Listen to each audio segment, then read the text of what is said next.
Recording is on. Video din yan, David. Si Preacher Chris po, nag-aano pa po ng signal. Kapatid.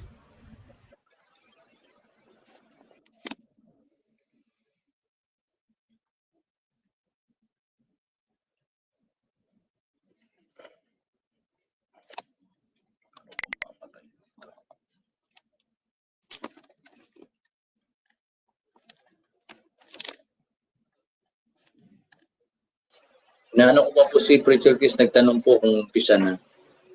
May sinabi ko naman po na mag-i-start na po.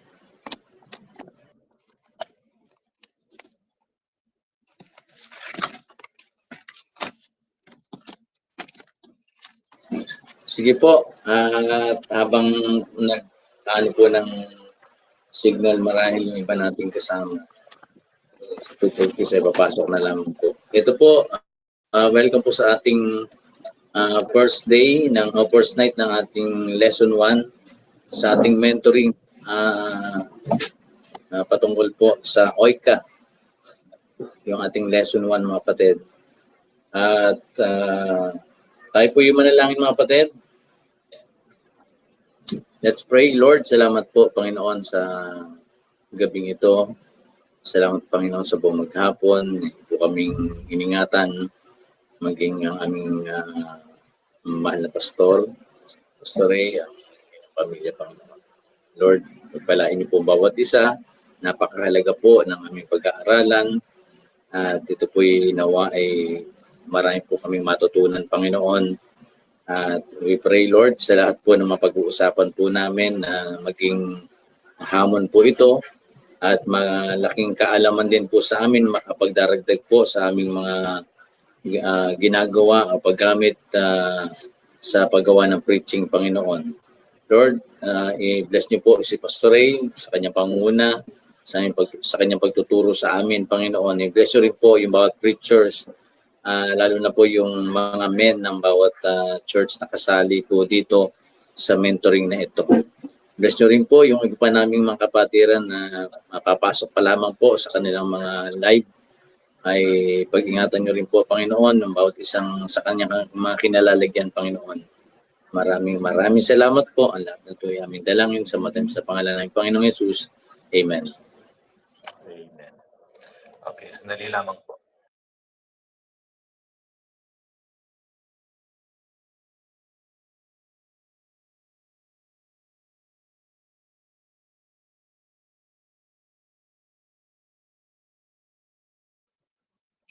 Okay, good evening po sa inyo dyan. Sana po ay maayos po ang aking audio. Naririnig niyo po ako ng maayos, ay thumbs up lang po kayo. So we really cannot just wait for everybody at I know na parating din po yung iba as we progress our time.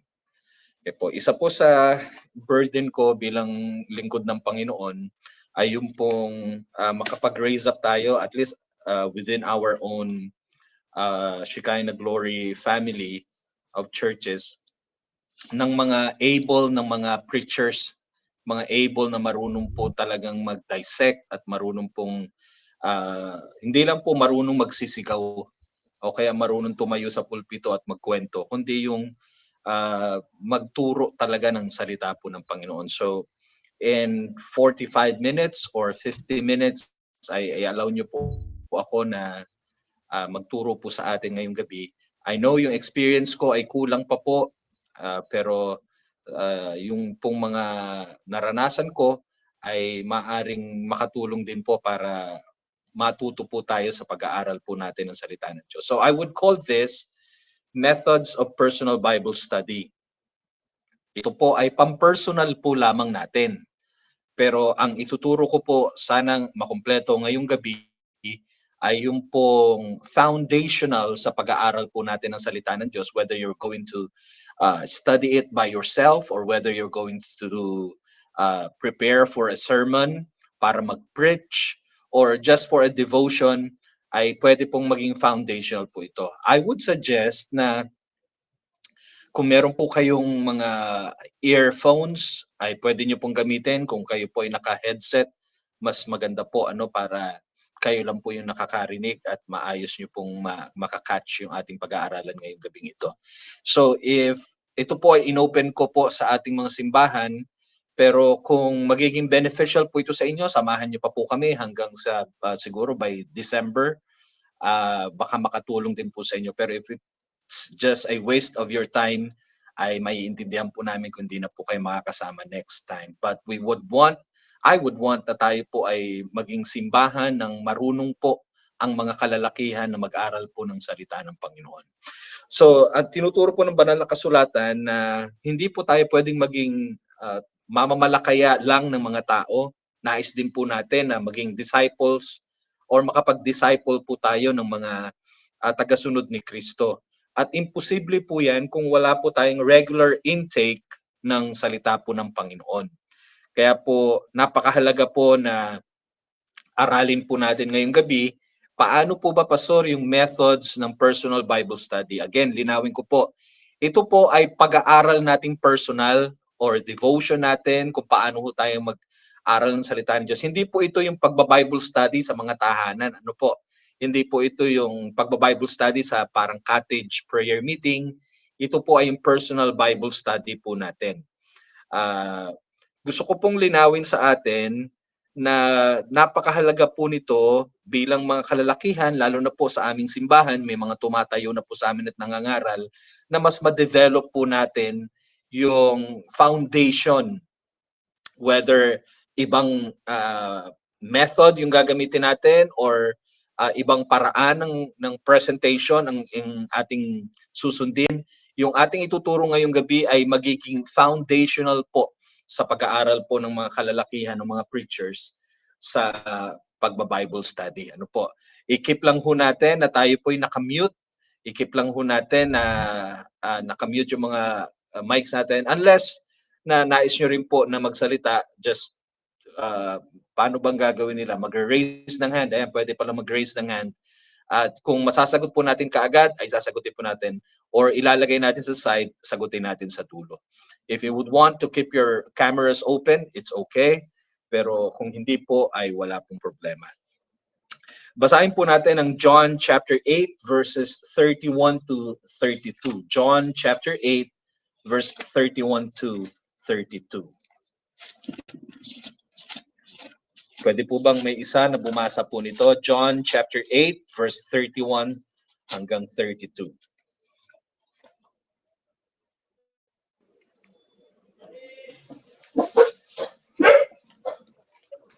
Sabi po sa verse, Kala ko nagbabasa rin ng Bible yung aso nyo. ano ba sino mga ga? Sabi po sa 31, then said Jesus to those Jews which believe on him, if he disciples indeed.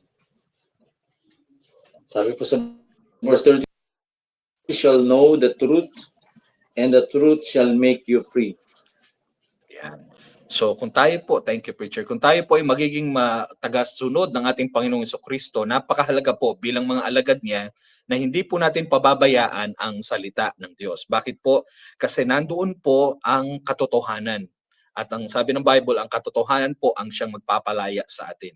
In other words, when you know the truth, light will come, knowledge will come, information will come, at yun po ang magpapalaya sa atin. Ibig sabihin, we will turn from what we are planning to do at liliban tayo ng isang lugar para hindi na gawin yung balak natin gawin. There would be a change. So meaning, pag nalaman natin ang katotohanan, ang isang nag-aaral talaga ng salita ng Diyos, ang epekto po nito ay pagbabago. Okay? Pagbabago po ng buhay. Pag tinignan po natin yung history of the Christian Church, makikita po natin that the most common denominator po ng ginamit ng Diyos, ang mga dakilang babae at lalaki ng Diyos, ay yung kanilang relasyon sa salita ng Diyos.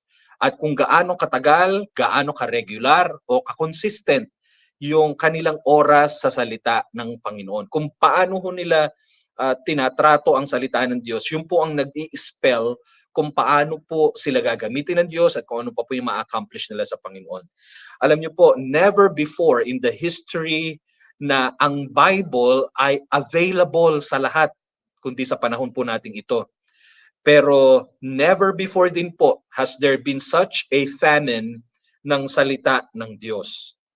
Marami ho tayong Bible na nakalagay sa mga hotel, mga Bible sa motel, sa mga opisina ng doktor, kahit sa mga lobby ng mga opisina, sa library, sa bawat bahay. Sinisika po natin na magkaroon ng mga banal na kasulatan sa bawat bahay. Pero most people are still ignorant kung ano po ang sinasabi ng salita ng Diyos.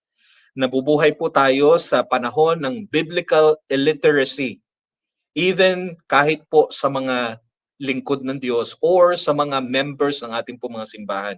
We are not Bible literate. We are still Bible ignorant. Okay, next slide please.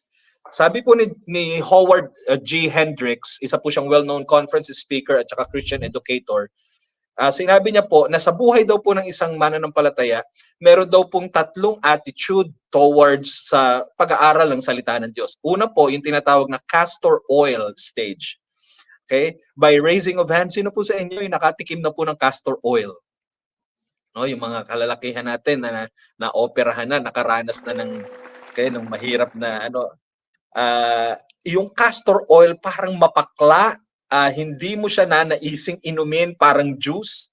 Ito po yung ginagamit actually para palabasin yung mga parang hindi naman purgahin, hindi parang palabasin po yung laman ng tiyan, especially kapag merong gagawing minor operation or major operation na may kinalaman po sa ating tiyan. Ang castor oil stage para kay Howard G. Hendricks, attitude ito pag nag-aaral ng salita ng Diyos, ay yung inaaral natin yung salita ng Diyos dahil alam natin na maganda siya para sa atin, pero hindi mo may enjoy. Parang castor oil. Alam mo, kailangan mo siyang gawin, pero hindi siya enjoyable. Ang pangalawa pong stage ay yung tinatawag na cereal stage. Ito naman po is when our Bible is dry and uninteresting, pero alam mo, makakatulong sa katawan mo. Makakatulong para mapalakas ka or sa weight ng katawan natin. Ang pinakamaganda po ay yung pangatlo, the peaches and cream stage. When we are really feasting on the Word of God. Yung na-enjoy na natin yung time natin sa pagbabasa ng salita ng Diyos at hindi lang siya pagbabasa para makakuha ka na ipipreach mo sa linggo or ide-devotion mo sa fellowship ninyo, kundi ito yung na-enjoy mo na yung time ninyo ng Panginoon dahil nangungusap siya sa atin. Men, ang pinaka-enjoyable na moment natin pag nag-aaral tayo ng salita ng Diyos is not when we discover na kaya pala nating i-memorize yung isang verse. It's really when God, through our devotion, is speaking to us. Isipin nyo, wala nang ibang way ang Panginoon para kausapin tayo maliban sa time na tayo'y nakikinig, nagbabasa ng salita ng Diyos. Kaya napakahalaga nito na dumating tayo dun sa point na peaches and cream stage. First year, maaring hindi pa ganun. Second year, third year, sana ma-reach natin yung level na parang nagpepiesta na tayo, na-enjoy na natin ang salita ng Panginoon. Let me ask you, bakit po marami sa atin, next slide please, bakit po marami sa atin ang parang tila hindi po na-enjoy ang pag-aaral po ng salita ng Panginoon?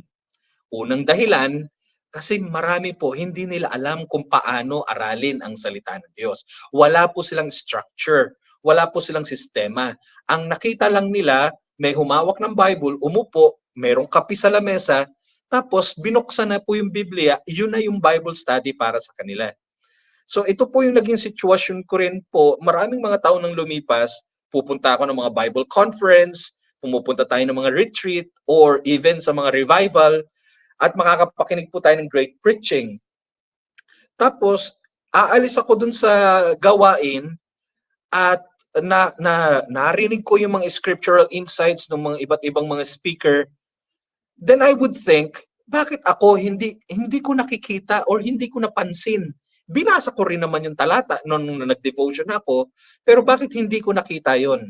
And I would try na pag-aralan ito sa sarili ko, but dahil wala pong nagturo sa akin nung unang mga panahon ko ng young people ako, I was unable na makuha or makita yung result na nais ko na magiging komportable ako at saka masaya ako. So I felt frustrated. Kaya ang nangyari parang yung lumilipas na lang yung mga panahon, nagbabasa ka na lang, basta at least nakapag-devotion ka, pero meron pa palang mas malalim sa pagbabasa. Ito yung inaaral mo at nararamdaman mong nangungusap ang Panginoon sa atin. Mga men, ang dahilan po kung bakit tayo ini-encourage na mag-aral ng salita ng Diyos ay dahil totoo po na ang Panginoong Diyos mangungusap sa atin sa pamamagitan po ng kanyang salita. Nagbabago po siya ng ugali, ng temper, ng buhay, ng isang tatay o ng isang kalalakihan kapag tayo po ay saturated po ng salita ng Panginoon. So, ano ang gagawin mo kapag nakakita ka ng nagugutom na mangingisda sa tabi ng ilog o kaya sa tabi ng sapa o kaya ng dagat? Pwede mong gawin ang dalawang bagay. Kunin mo yung iyong pamingwit, mamingwit ka, ibigay mo sa kanya yung nahuli mong isda. Or, turuan mo siya na mamingwit para sa sarili niya. Pag ginawa mo yon, masasatisfy mo yung gutom niya, yung hunger niya sa maraming panahon or at least sa maraming oras. Obviously, yung pangalawang option ang pinakamaganda para tulungan yung lalaki. Ganun din po sa buhay ng mga kalalakihan, sa buhay ng Kristiyano. Maraming mga gutom na mga mananampalataya ang kailangang maturuan, hindi na basta nakikinig lang pag-araw ng linggo. Maganda yon, nakikinig tayo ng preaching, nagte-take note tayo. Mahalagang paraan yon para lumago tayo at lumakas tayo bilang Kristiyano. Pero alam nyo mga men, ang paraan para tayo manatili talaga na magtatag at malakas sa ating spiritual life, hindi ko sinasabing hindi darating ang problema kundi pag dumating ang problema, paano tayo nag-respond? Yung dumating tayo sa point na hindi lang tayo kontento na nakinig kay pastor ng linggo o kaya Miyerkules o kaya sa cottage Bible study natin, prayer meeting natin, kundi dumating tayo sa point na tayo din mismo, katulad ng ating mga pastor, natututong mag-aral sa ating mga sarili ng salita ng Panginoon. So, kaya maraming hindi nag-aaral, nagbibigay ng panahon para aralin ng salita ng Diyos kasi hindi alam. Many are ignorant. Pangalawa, ang dahilan kung bakit hindi talaga nag-aaral ng salita ng Diyos ay hindi sila motivated. No, they are not motivated. Many are ignorant, hindi alam ang paraan. Yung iba naman na medyo naka-advance na sa kanilang Christian life, wala namang motivation para mag-aral ng salita ng Diyos. Marahil busy o marahil ay isasabay lang nila ito sa mga napakadami nilang mga gawain sa buong maghapon. Pero paano ba tayo mamomotivate kapag tayo po ay busy na? Alam niyo, isang bagay na napakahalagang mabigyan natin ng pansin, magbibigay pansin tayo sa mga bagay na ang tingin natin ay mahalaga. Binibigyan nating normal na oras yung ang tingin natin ay ito sa taas ito kasi priority ito. Binibigyan natin siya ng importansya. In fact, hindi lamang po oras ang ibinibigay natin, kundi pati yung ating salapi, ini-investan po natin yung mga sa tingin natin ay ito yung magiging future ko o ito yung magiging kurso ko, ito yung ipupurso ko. Pero bakit hindi sa salita ng Diyos? Ang ikalawang dahilan, hindi po tayo motivated. Kasi hindi natin na-experience yung kagalakan that comes from personally discovering truths mula po sa salita ng Diyos. Ang past efforts natin sa Bible study have been unfruitful, therefore, na-frustrate tayo, so we give up so easily. They have become satisfied with getting all they need sa buhay Kristiyano na ito from somebody else mula sa pastor or kapag linggo or kaya evangelist sa YouTube or sa mga Facebook live streaming na napapanood po natin rather than finding it on our own. Napakahalaga po na tayo din mismo na-feed tayo at kinakausap tayo ng Panginoon. Pero at this point, I must warn you mga men, if magiging seryoso po tayo sa Bible study natin personal at mag-i-spend talaga tayo ng oras natin sa ating mga sarili para aralin ang salita ng Diyos, you will never be satisfied sa isang second-hand knowledge of the scripture.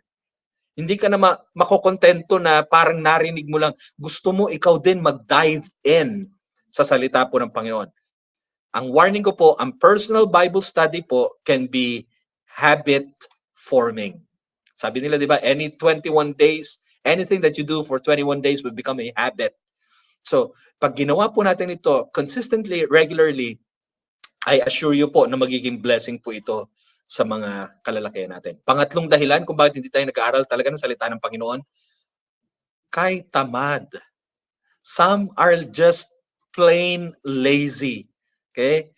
Kasi po, ang Bible study, hindi lang siya pagbabasa. Ang Bible study, you'll have to get your pen and your notebook para po isulat yung mga truths na discover mo at na-learn mo. At hindi po ito pwedeng i-shortcut. Katulad din po ng anumang mahalagang bagay sa ating buhay, it takes time, it would take effort, it would take concentration, at saka persistence po sa atin.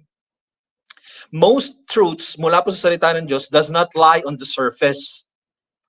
Kailangan bungkalin, kailangan laliman, kailangan hukayin natin ito. At usually, pag gano'n na yung hirap, bumibitaw po tayo. Huwag ho tayong maging tamad. Aralin po natin ang salita po ng Panginoon. Huwag po tayong umasa lang dun sa mga, maganda naman po, our daily bread, yung merong mga devotional na dumarating sa atin through emails, o kaya yung mga na sinusundan po natin, fina-follow po natin sa ating mga smartphones. Okay naman po yun, pero iba po yung saya at sarap kapag tayo mismo ang nagdedeg or nagde-discover po at nade-develop po natin yung habit na ito. Parang katulad din po ng ginto, hindi mo yan mamimina, sa ibabaw lang, lagi yang nasa ilalim, o kaya yung mga perlas sa loob po ng, di ba, sa ilalim pa ng dagat. So yung deeper truths ng salita ng Panginoon must be searched out with diligence. Bigyan ko po kayo ng preparation para sa ating Bible study. Okay? Next slide po natin. Ang preparation natin sa Bible study is schedule your Bible study time.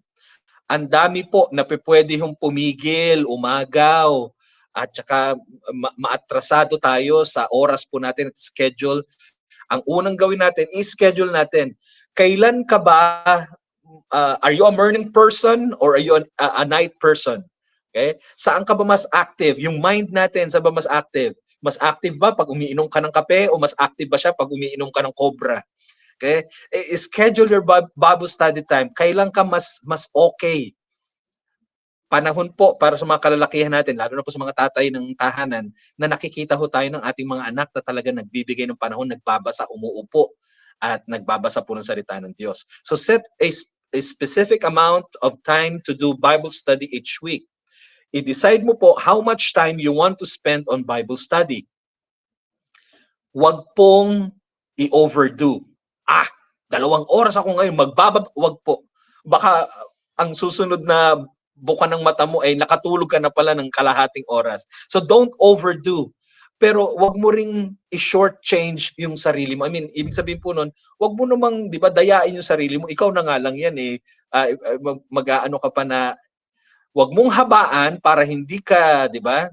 Pero wag mo namang iklian na parang wala kang nakuha. If you don't put study in your weekly schedule, you will not make time for it.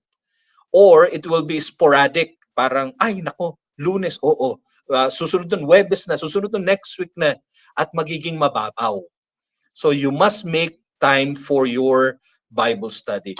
Gaano ka katalas dapat nag-aaral ang salita ng Diyos? Ang sagot dyan ay magiging iba sa bawat case ng tao. Case to case po yan sa bawat iba. Pero ang important factor na pwede nating isipin ay yung distinction between your quiet time, alright? May Bible devotion ka, magbabasa ka lang, 10 minutes, 15 minutes, the most ay 25 to 30 minutes. Pero meron ka rin dapat na Bible study time. Kaya po tinatawag natin itong personal Bible study. Meron kang quiet time every day or every night, kung ano man po yung convenience sa inyo dahil may mga trabaho po kayo. It is usually a short period of 10 to 20 or 30 minutes. Pero yung ating devotional ay nagsisimula, natatapos sa prayer. The purpose of your quiet time is to have fellowship with Jesus Christ. Pero you should have your Bible study when you are at your best physical and emotional or intellectual state. And when you can be undistracted and unhurried, unhindered din, syempre. Since you are either a day person or a night person, piliin mo yung oras when you are most alert. Meron akong kilalang pastor, nagsisimula siya ng pag-aaral niya, 10:00 ng gabi kasi yung mga bata patulog na. Tahimik na doon sa bahay nila. So you should never try to study when you are tired or kapag katapos ng isang, kumain ka ng marami at busog na busog ka. Mahihirapan ka, baka antukin ka. So try to study when you are rested and wide awake. So your schedule. Meron kang Bible study, meron kang devotional, meron kang quiet time every day. Pero itong dynamic Bible study mo ay gawin mo every 3 days, every week, depende sa oras na kaya mong i-spend dito. Alright? So, yan ang una, mag-schedule ka. Hindi magsisimula itong matututunan mo ngayon kapag hindi mo isinet, kapag hindi ka nag-schedule. Ang pangalawa ay keep a notebook. As already stated, katulad ng sinabi ko na po, you cannot study the Bible without writing down things that you have observed. Each study method na sasabihin po natin sa libro na ito has a study form na pwede pong ibigay sa inyo after ng ating susunod na mga pag-aaral. Okay, so keep your own notebook. Pangalanan nyo po, my personal Bible study notebook. Pangatlo po, kailangan natin ng right tools. Okay? Of course, ang kailangan po natin ay Bible. Okay? Marami pong mga tao nag-i-study ng Bible systematically pero wala silang ginagamit na good tools. Okay? Yung mga good tools po natin makakatulong sa atin para mas lumiwanag, mas gumaan, at mas maging malinaw po yung pinag-aaralan natin. Sa pag-select po ng mga right tools, Pastor, ano po ibig sabihin sa right tools? Hindi ba dapat Bible lang po tayo? Tayo po ay Bible lang po. Pag tumayo tayo sa pulpito, pag nangaral tayo sa cottage prayer meeting o kaya sa ating mga Bible study, Bible lang ang dala natin. Pero alam nyo naman po na ang karpintero, hindi lang naman pako at saka martilyo ang dala-dala. Kung magaling siya na karpintero, alam niya na pag may trabaho, may kontrata, dadali niya lahat. Kaya minsan mabigat ang dala-dala. Kasi po, alam niya na hindi niya lang kailangan ng martilyo o kaya pako lang. Meron siya mga kakailanganin. Pag tumayo tayo, Bible lang. Notebook, Bible, tab, okay? Or anumang electronic gadget ang gamitin nyo. Pero sa pag-aaral po natin ng salita ng Panginoon, marami po tayong mga kailangang gamit. Meron po tayong mga tools at ito po yung gusto kong i-aral sa atin sa mabilis po. So yung right tools po natin sa Bible study, ito po yung best kept secrets natin sa Christianity.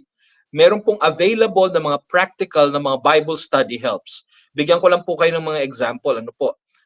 Mabilis lang po ito kasi isa-summarize ko lang po. Number 1, meron tayong study Bible.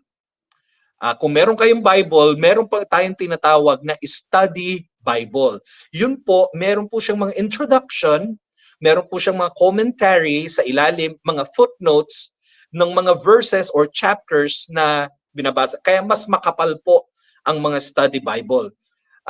Ito po ay medyo mahal, pero malaking tulong po pag meron tayong study Bible.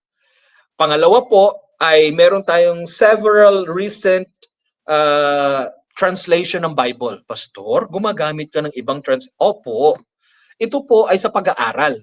Kasi po, bilang isang lingkod ng Panginoon, kailangan sa akin muna maging maliwanag yung talata bago ko maipaliwanag sa mga tao. So gagamit po ako ng mga recent translation, tumitingin po ako sa NIV, tumitingin po ako sa NKJV para lang mabigyan akong personal ng mas magaan na salita na ginamit po doon sa talata. Pero again, pag tumayo po ako, King James po ang gagamitin ko. Kung may problema po kayo doon, ay i-personal nyo na lamang po. Ito'y personal Bible study nyo lang naman po. At kung may problema po kayo doon, lalo na po ang pastor ninyo, always consult with your pastor. Ano po, kung ano po yung sasabihin ng pastor ninyo, yun po ang susundin po natin. Ito po ay gabay lamang po naman. Hindi po ito pre-prescribe. Ito po ay dinidescribe. Pangatlo po, exhaustive concordance or a simple concordance po. Ito po isang napakahalagang aklat na naglalaman po ng mga index ng mga salita sa Biblia.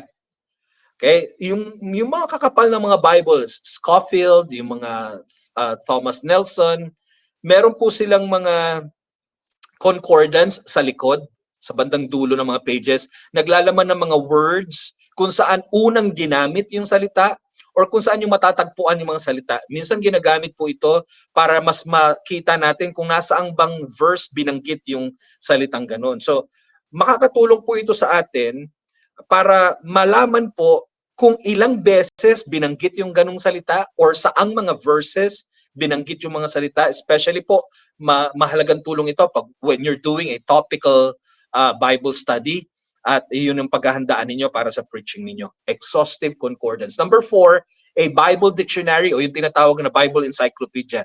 Katulad din po ng mga normal Webster na mga Merriam-Webster dictionaries, nagbibigay po ito ng meaning sa mga salita na ginamit or sa mga kataga na ginamit po sa banal na kasulatan. A Bible dictionary.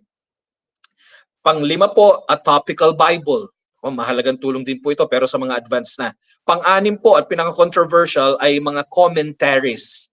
Okay, ito pong commentaries ay mga sariling take ng mga nauna ng mga mananampalataya na nag-aaral din ng Bible, ang tawag natin sa kanila mga Bible scholars, at sinasaad nila doon kung ano yung take nila sa chapter, sa storya, o sa mga verses. Yung commentaries po. Okay? Kung properly pong gagamitin ng commentary, malaking tulong po ito para lumago tayo sa understanding po natin sa mga istorya or sa mga pangyayari sa banal na kasulatan. Of course, meron po tayong naririnig na dapat hindi natin ginagamit ang commentary. Extreme naman po itong part na ito na puro commentary. Mali naman po yun. Pero palagay ko po na lilimitahan po natin yung ability natin to learn more at ma-enlighten more kung hindi po tayo titingin sa commentary. But, ito po ang aking disclaimer. Never read the commentary without reading your passage first. Hindi nga lang po una kundi makalawa, makatlo at makailang beses. Huwag ho tayong mag-rely sa commentary. Yes, we should base scripture through scripture and interpret it by the word of God, pero ang laki pong tulong ng mga commentaries. Hindi para itama yung ating, di ba? Kundi para tignan, pareho pala kami ng nakita. Kung yung commentary na binasa mo or yung commentary na naglilinto ka ay magkaiba kayo ng tingin, pwede mo ring aralin bakit iba kami ng tanaw, iba kami ng tingin sa istoryang ito. So, yun po, napakaraming commentaries ang sinulat po ng mga tao, pero sila po ay nagkakamali. In fact, yung mga commentaries na ito, magkakaiba rin po ng tingin at take sa ibang mga doktrina at sa iba pong mga pangyayari sa banal na kasulatan. So, maging maingat po tayo sa commentary. Kung wala po kayong stand at hindi po ito maliwanag sa inyong pastor, ask your pastor. Ano pong stand natin dito, pastor? Okay? Always follow kung ano yung best sa inyo pong pastor. Okay? Marami po itong tools na ito. Kung bibili po kayo nito, gagastos po talaga tayo, pero meron pong solusyon. The best way para magkaroon ka ng lahat ng mga tools na ito ay kumuha tayo ng app, yung tinatawag pong Bible Study app. No, may source searcher po, merong mga Bible study app na nandoon na lahat ng commentaries, nandoon na lahat ng several translations ng Bible. Meron ka na rin po doon ng Bible dictionary, may topical ka, or just look at over the internet. Hindi para i-plagiarize, kundi parang gawing reference po at itulong talaga sa atin yung na itutulong po ng internet. Okay, so it's all available sa electronic copy. Meron na pong soft copy ng lahat ng mga commentaries na ito. Malaking tulong po if you'll get a hold of this Bible study apps. All right, meron po tayong preparations sa ating Bible study. Meron po tayong preliminaries sa ating Bible study. Pumunta na po tayo sa napakahalaga. Paano po ako mag-aaral ng salita ng Diyos? Kaya ano po ang gagawin ko para po matutunan ko po yung mga prinsipyo, hindi lang yung preparations natin, tapos na tayo doon, yung preliminaries natin, pinag-usapan natin yun. Ngayon pupunta na po tayo sa principles of Bible study. Next slide. Dynamic Bible study does not require anything magical. Once na maintindihan po natin ang basic principles, it is simple na sundan, napakadali po na gawin po ito. Ito po yung generally 5 principles that you will need to remember. Regardless of the method na in the future pipiliin natin gamitin, ay number 1 po na pwede ho natin gawin ay magtanong. Okay? Naalala ko tuloy yung ano ba yung Rhea. The secret of dynamic Bible study is knowing how to ask the right kind of question. Alam niyo po, pag umatake kayo ng isang talata, umatake kayo ng isang storya, ng isang passage, ng isang chapter, katulad ng isang parang detective o investigador, ang gagawin ho natin, magtatanong muna tayo.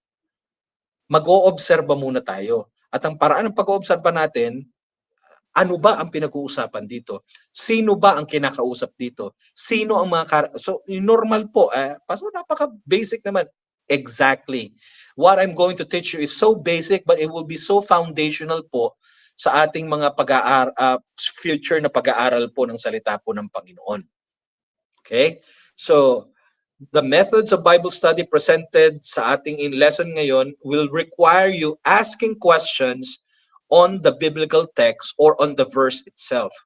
The main difference sa mga methods o type of questions o sa mga methods natin, kung gaano kaganda yung iyong tanong, ganun din magiging maganda ang iyong sagot.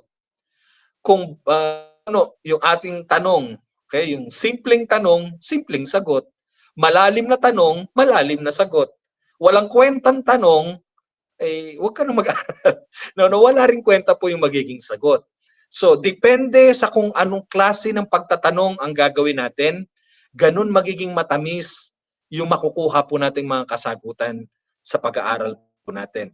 So, yung asking questions ay para siyang skill na kailangan mong i-develop. As you grow in proficiency or mag-develop tayo sa pagba-Bible study natin, you will develop the art of asking questions. The more questions you ask about the text na iyong inaaral, the more you will get something out of it. Marirealize mo that you can, pwede mong batuhin ng iba't ibang mga tanong, ano bang mga question, simpleng question, mahirap na question, at may excite ka sa mga insights na maaring makita mo na na-overlook mo nung una mong binasa yung talata. At it will seem as if you have been given ng parang bagong salamin or parang ang dami ko ng beses na binasa ito pero parang bago itong dating nito sa akin ngayon. So every time you pick up the Bible para aralin, may mga bagong sagot or bagong katotohanan na madidiscover ka na parang tumatalon. Parang ngayon ko lang napansin ito, ngayon ko lang nakita ito. So gusto kong maintindihan natin, maaral po natin ito. Amen? Okay pa po ba kayo mga kapatid? So yun po ang unang tanong, ask the right kind of question. Palagay ko nagtatanong din kayo, Pastor, paano po gagawin yan? Okay? Just imagine John 3:16. Okay? For God so loved the world. Bigyan nyo nga po ako ng mga question na pwede po ninyong itanong sa John 3:16. Sige po, we can turn our mics on. Pwede po kayo magsalita. Bigyan niyo po ako ng isang magandang tanong. Magsimula tayo sa simpleng tanong. Anybody po?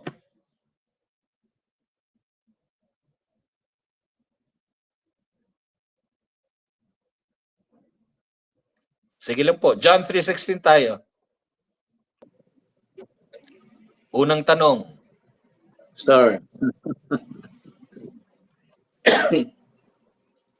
Bakit po minahal ng Diyos ang mundo, ang sangkatauhan. Ang sanlibutan. May sagot ba doon ang Bible?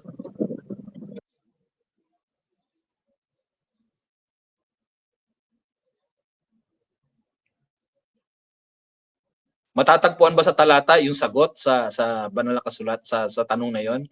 Bakit minahal ng Diyos ang sanlibutan? Kung hindi man doon sa talata, that's why it is called a Bible study. It can be answered through the scriptures. Okay, very good question. Ano pa po mga tanong? Bigyan niyo po ako ng simpleng tanong.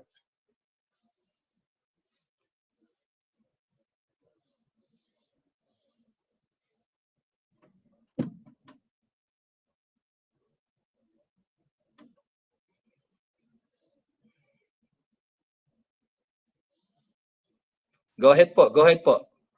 Bigyan niyo ako ng simpleng tanong sa John 3:16. Pastor, Go ahead po. minsan kasi yung Bible, gumagamit siya ng mga words na kapag binasa mo lang siya ng dire-diretso, hindi mo ma-appreciate. Minsan, kaya kailangan din natin mag-aral ng mga verbs, ng mga basics sa English. Para pag sinabi ng Panginoon, bakit pwede naman niya sabihin na for God loved the world? Pero ba't pag Yeah. sinabing for God so loved the world? So bakit niya kailangan pang i-diin na kailangan pa niya na merong so bago mag-love? Sa word na love. That's a good observation. Bakit nilagay pa ng Panginoon? Pwede niyo naman sabihin, for God loves the world. Bakit kailangan pang ilagay na so love the world? Thank you, preacher. Ano pa po? Ano pang question na meron po kayo?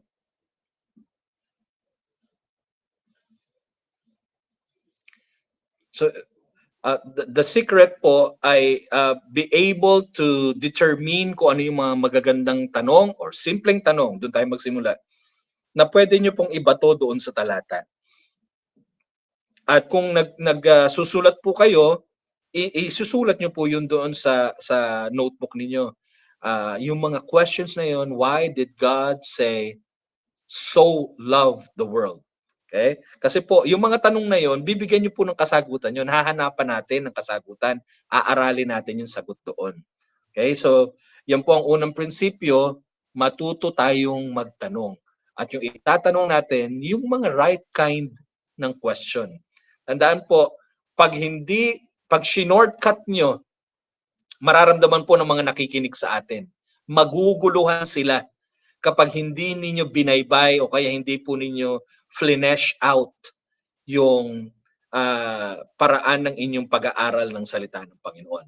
Alright, so ang unang prinsipyo ay ask the right kind of question. Number 2 po, ay dynamic Bible study involves writing down what you have observed and discovered. No, hindi mo talaga napag-isipang maigi yung Bible text until na maisulat mo yung iyong mga thoughts at mailagay mo into writing. You cannot study the Bible without writing something down. That is the difference between Bible reading at saka yung ating Bible study. Sa Bible reading, you simply read through selected portion ng scriptures.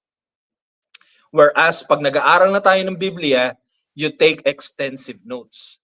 No, isa po sa napakagandang naranasan ko ay yung pagsusulat ng mga natagpuan ko na spiritual truth sa banal na kasulatan.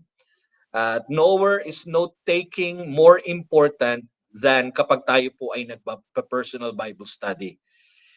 Kung talagang mahalaga sa iyo yung mga nuggets ng katotohanan na na-discover natin, you will take note of everything you dig out of the scripture. Even if you don't see anything in that particular verse, write that down. No, parang wala, pero babalikan mo yun, may makukuha tayo. So get a pen, get a notebook. Ang gagawin mo, i-observe mo kung ano yung iyong na-discover sa talatang ito. Tandaan po natin palagi, next slide. Yung pong dullest pencil is better than the